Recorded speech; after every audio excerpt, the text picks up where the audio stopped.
আমার ভিতরেও বিষয়টা অনেকে অনেকভাবে বলে, কথাবার্তা বলছেন আমাকে, আপনার ভাবিকেও বলছে। তো আমি একটা কথা বলি, সে কথা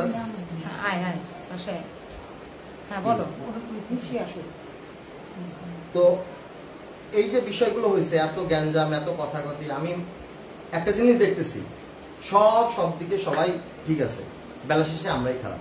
হ্যাঁ, কিন্তু বেলা শেষে আমরা কেন খারাপ সেটা একবার কেউ কোশ্চেন করছে। হ্যাঁ, পাশের বাসার ভাবি ভিউ কামানোর জন্য আসছে, পাশের বাসার ভাবি, আর এই যে পাশে একটা আছে অমুক তমুক ভাবে চাতা ভাবে আপনারা কথাবার্তা বলছেন। আমরা কোনো রিয়াক্ট করিনি, আমরা কিছু বলিও না, শুধুমাত্র একটা কথাই বলছি যে সময় আসলে আপনাদের সব জানাবো। হ্যাঁ, আর শুনো, এই যে একটা আপু লিখছে যে কালো জাদুর ব্যাপারটা ক্লিয়ার করো, কালো জাদুর ব্যাপারটা তুমি ক্লিয়ার করো। আচ্ছা, কালো জাদুর বিষয় হচ্ছে যে ভাই, কালো জাদুর বিষয়টা আছে, আপনাদের বলি। কালো জাদু করছি এই যে কথাটা উঠছে, কালো গুনার সাথে এই যে টপিক গুলো উঠছে, আসলে এগুলো হাস্য।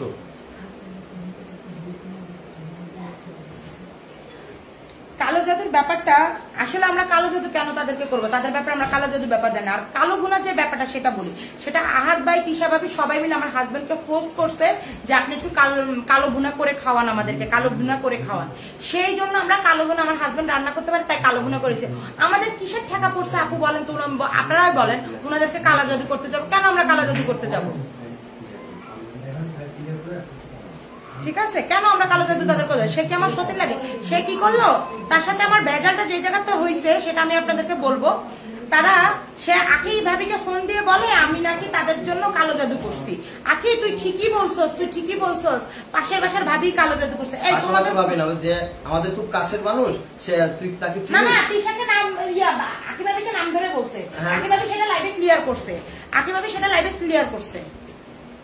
আচ্ছা, এখন বিষয়টা হচ্ছে যে এত কিছুর ভিতরে এত গ্যাঞ্জাম কি কারণে হলো?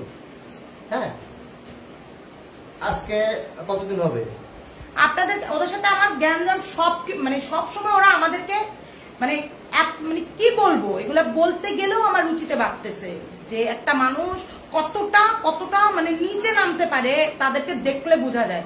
আপনারা যে কাছাকাছি না দেখলে বুঝতে পারবেন না যে ওরা কতটা ছোট মনের অধিকারী আর কতটা নাটকবাজ। নাটক করাটা ওদের পেশা, নাটক ওদের পেশা। তোমার নামে ওরা ভিউ কামানোর জন্য যে কি করতে পারে আপনাদের কোনো আইডিয়া নাই। ওরা যা কিছু করে, যে আমাকে ইউজ করছে, সবাইকে ইউজ করে। এই ইউজ করার কারণ হচ্ছে ভিউ ব্যবসা আর টাকা কামানো, এটাই হচ্ছে ওদের টার্গেট। একটার পর একটা নতুন নাটক শুরু করে। আচ্ছা, তোমার সাথে কি হয়েছে বেসিক্যালি সেটা বলো। তুমি আমার সাথে তাদের সাথে ভিডিও বানাইতাম, আমি তো ব্লগ করতে চাই না, তারাই আমাকে বলছে ভিডিও করার জন্য। তো ওদের কথায় আমি আমি এই ভিডিও লাইভে আসছি, আর শখ করে আসছি, আমার একটা শখ ছিল, শখ করে আসছি। কিন্তু যখন তাদের সাথে ভিডিও করতাম, আগে ভিডিও ছাড়া যাবে না, আগে ভিডিও তিশা ছাড়বে, তার 2 দিন পরে আমাকে ভিডিও ছাড়তে হবে, কারণ ওর ভিউ কমে যাবে, ওর হয়ে যাবে। ঠিক আছে, ভিডিও আগে আমি যদি আগে ভিডিও ছাড়ি তাহলে ওর ভিডিও কেউ দেখবে না। সেই জন্য আমি ভিডিও ছাড়তে পারবো না। আগে তিশা ভিডিও ছাড়বে, তার 2 দিন পরে আমাকে ভিডিও ছাড়তে হবে।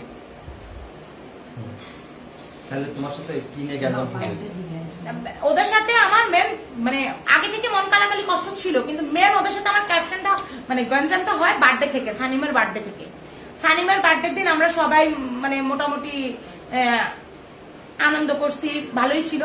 রাতে আমি চলে আসছি, আসার পর সকালবেলা আমাকে সকালে না, দুপুরের পরে আমাকে আন্টি ফোন দিয়ে বলে, তিশার আম্মু ফোন দিয়ে বলে ইতমামকে একটু উপরে পাঠাও, সানিম খেলবে। তো আমি তারপর কি করলাম, সানিমকে পাঠাইছি উপরে। তো পাঠানোর পর সানিমের কাছে ইতমামরে পাঠাইছি, আমার ছেলের নাম ইতমাম, আমার বড় ছেলে নাম। তো ও গেছে গিয়ে ওখানে খেলা করতেছে। পরে আমার এমনিতে মন ভালো ছিল না, একটু এমনিতে আমার মন খারাপ ছিল। তো আমি উপরে গেছি, যে আমার মন খারাপ হলে একটা জিনিস করি আমি, সেটা হচ্ছে আমি আমার বাপের বাড়ি যাই। তো আমি উপরে আমার ছেলেকে আনতে গেছি, যে উপর থেকে এনে আমি আমার বোন আবার আমার বাসায় থাকে না, বলি আমার বোনকে আমার বোনের সাথে, বোনও আমার বাসায় থাকে, কারণ আমার বাবু হওয়ার পর থেকে, আমার বাবু অসুস্থ হওয়ার পর থেকেই আমার মেজো বোন আমার কাছে, ছোট বোন আমার কাছে থাকে আমার বাচ্চাদের জন্য। তো আমি আমার মার বাসায় যাবো, আমরা সবাই মিলে মানে ও তো সেদিন তুই ছিলি না, শুধু নেয়া ছিল। তা আমি উপরে গেছি ছেলেকে আনতে, গিয়ে দেখি যে মানে আন্টি বলতেছে আমারে যে আজকে তো রাজা বলতেছে যে ভাবি আজকে তোমার খবর আছে। তা আমি বলতেছি কেন, কি হয়েছে? পরে বলতেছে যাও, যাইলে বুঝবা। পরে ভিতরে ঢুকার পরে যে আন্টি বলতেছে যে তুমি আগে ভিডিও ছাড়লা, এখন সব কথা আমার একা শুনতে হইতেছে। তা আমি বলছি কেন, কিসের ভিডিও? বলতেছে তোমার আঙ্কেল আমাকে খাওয়াই দিছে, সেই ভিডিওটা তুমি কেন আগে ছাড়ছো? এটা তো তিশা সারপ্রাইজ হিসাবে সবার জন্য রাখছে। হ্যাঁ সারপ্রাইজ হিসাবে রাখছে, এখন তুমি যে ভিডিওটা আগে ছাড়ে দিচ্ছ তোমার ওই ভিডিওটা 1 মিলিয়ন হয়ে গেছে। এখন আর কি তিশার ভিডিওটা ছাড়লে তিশার আর ভিউ হবে? তিশার কি কোনো ভিডিও ভিউ হবে? পর আমি বলছি আন্টি ও এটা ভাবি সারপ্রাইজ হিসাবে রাখবে, এটা তো আমাকে বলে নাই। এই ভিডিও তো সবার আগে আমি করছি, যখন আঙ্কেল আন্টিটা খাওয়াই দিতেছে সবার আগে ভিডিওটা আমি করছি। কইরা আমি বলছি যে ভিডিওটা সুন্দর, আঙ্কেল আন্টিটা খাওয়াই দিচ্ছে। আমার দেখা দেখি সবাই ভিডিও করছে, আমার দেখা দেখি সবাই ভিডিও করছে, তাহলে ভিডিওটা তো আগে আমি করছি। তো বলার পরে আমাকে তো আর বলেও নাই, যে যার সময় বলেও না যে ভাবি প্রতিবারের মতো যে ভিডিওটা আগে তুমি ছাইরো না, আমাকে আমি ছাড়বো। তাহলে আমি কি করে বুঝবো? আমাকে তো ব্লগের কথাও বলছিল, আর রিলসে সব এইভাবে ছাড়তে হবে এটা তো আমি জানতাম না। এটা বলে আমার খুব কষ্ট লাগছে, খারাপ লাগছে লাগাতে। আমি কিছু বলি না, আমি মুখ অন্ধকার করে আমার ছেলের বলতেছি যে চল নানু বাসায় যাবো। এটা বলে আমি ছেলেকে নিয়ে চলে আসছি। হ্যাঁ নিয়ে চলে আসছি নিচে। আসার পরে তখন আমি কান্না চোখে করে চলে আসছি। আরে রাজা মৌসুমী আমার কাছে আসে বলে ভাবি কান্না করো না, মন খারাপ করতেছো কেন? মন খারাপ করার কি আছে, থাক ইয়ে করছে এখানে। আমি বলছি তখন আমার অনেক খারাপ লাগছে। পরে আমি বলছি না আরে ভাই আমার ভালো লাগতেছে না, আমি এখন ইয়ে করবো, আমার মার বাসায় চলে যাবো। তো এটা বলে আমি আমার আম্মুর বাসায় যাচ্ছি। তো ওরাও বেরোইছে, ওরা বাইরে ঘুরবে, আর আমি আমার বোন আমার বাচ্চাদের নিয়ে আমার আম্মুর বাসা যাবো। তো যাওয়ার পথে আমি ডিউসেসের 1 নম্বর গেট পর্যন্ত চলে গেছি, রিক্সা পাইনে হেঁটে চলে গেছি। তখন গেছি আর রাজা আমাকে মৌসুমী আমাকে ফোন দিয়ে বলে ভাবি তুমি কই, মৌসুমী একটু চটপটি খাবে, আমাকে একটু পল্লী বিদ্যুতের চটপটির দোকান করে দেখায় দাও, আমি তো চিনি না। পরে আমি বলছি শুনো আমি না 1 নম্বর গেট চলে আসছি, তোমরা একটা রিক্সা নিয়ে অথবা কাউকে জিজ্ঞাসা করে 1 নম্বর গেট আসো, আসলে আমি 1 নম্বর গেট থেকে তোমাদেরকে চটপটির দোকান দেখাই দিব। তো এইটা বলে আমি ওখানে দাঁড়াইছিলাম, ওরা একটা রিক্সা নিয়ে ওখানে গেছে। যাওয়ার পরে আমি ওদেরকে পল্লী বিদ্যুৎ চটপটির দোকানে নিয়ে গেছি, পল্লী ফুডে ব্লিস ফুড না যাই হোক ওখানে নিয়ে গেছি। নেওয়ার পরে ও চটপটির দোকানে দিছি, তখনই আমাকে নাকি আমার ফোন সাইলেন্ট ছিল।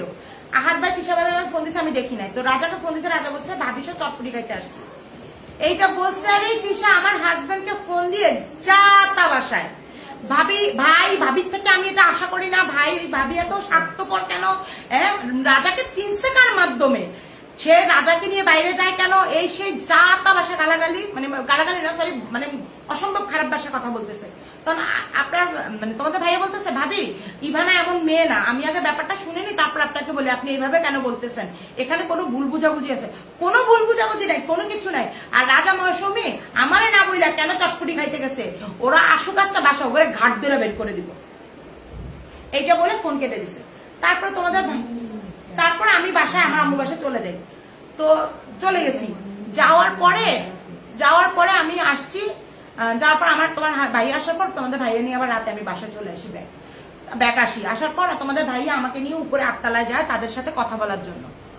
তো কথা বলার জন্য গেছে, আরে তারা আমাদের সাথে কথা বলবেই না। প্রথমত না আমরা কথা বলবো না, আমরা এখন মাওয়া যাবো, আমরা এখন কথা বলবো না। তো তোমার ভাইয়া বারবার বলতেছে যে ভাবি এখানে ভুল বুঝাবুঝি, আপনারা একটু শুনেন, কথাগুলো শুনেন না শুনেন। তারপরে আন্টি শুনছে, আন্টি শুরু করছে, শুরু করে মা মেয়ে আমাদের সাথে যা তা ভাষায় কথা বলা শুরু করে দিচ্ছে। আন্টি এগুলা কি তোমার উচিত হয়েছে? এগুলা কি হয়েছে? ওগুলা কি হয়েছে? মানে এইভাবে তারা দুইজনে, আমরা যত তাদের দুইজনকে বোঝানোর চেষ্টা করলাম যে না ঘটনাটা এমনে না, ঘটনাটা এমনে না, ঘটনাটা অমনে, ঘটনাটা এমনে না, ঘটনাটা অমনে, এইভাবে বলি না না, তারা বুঝতেই চায় না। এইদিকে আমি বোঝানোর চেষ্টা করছি, তারা বুঝলো না। তারা আমাদের সাথে অসম্ভব রুড ব্যবহার, খারাপ ব্যবহার করছে। করার পর আমি কানতে কানতে ওর সাথে বলে আসছি শুধু ভাবিরে যে ভাবি আমি তোমার জন্য যা করছিলাম তোমার নিজের পেট ধরা মাও তোমার জন্য করে নাই। তো এই আজকে তোমরা আমাকে যেটা দিলা এটা তোমরা মনে রাখো, এটা বলে আমি কানতে কানতে বাসে চলেছি। আসার পর আমার কান্না দেখে আমার বড় ছেলে আমার বলতেছে, মা তুমি কাঁদতেছো কেন? আমি বলতেছি এমনি।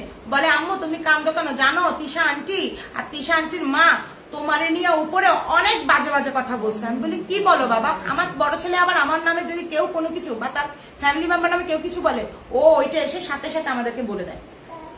আমার বড় ছেলে বলতেছে যে তারা নাকি উপরে আমার ওই ভিডিওতে আঙ্কেল আন্টিকে খাওয়াই দিচ্ছে, ওই ভিডিওতে 1 মিলিয়ন ভিউ হয়েছে বইলা তারা যা তা ব্যবহার করছে এখানে, যে ওই মহিলা কেন 1 মিলিয়ন ভিউ হইলো, ওই মহিলা কেন আগে ভিডিও ছাড়ে, ওই মহিলা কি জানে না যে আগে ভিডিও ছাড়া নিষেধ? ওই মহিলাকে আমি বারবার বলে দিছি, তারপরে ওই মহিলা কেন ভিডিও ছাড়ছে? ওই মহিলার এত বড় সাহস দিছে কে? আমার কথা অমান্য করে। আমার ঘর আমার সংসার, আমি আগে ভিডিও ছাড়বো, আমার ঘরে ভিডিও হয়, আর সে আমি কষ্ট করে এত দূর আসছি। তারপরে বলে ওই মহিলার ফেসে মনিটাইজেশন আছে, ওই মহিলার $100 হয়েছে। আম্মু এটা যদি তোমার হইতো তাইলে কি আর আমি এমন করতাম? আর যদি $100 তুমি কামাই করতা, অথবা আজকে যদি তোমার পেজে $100 আইতো বা তোমার 1 মিলিয়ন ভিউ হইতো, তাইলে কি আমি এমন করতাম?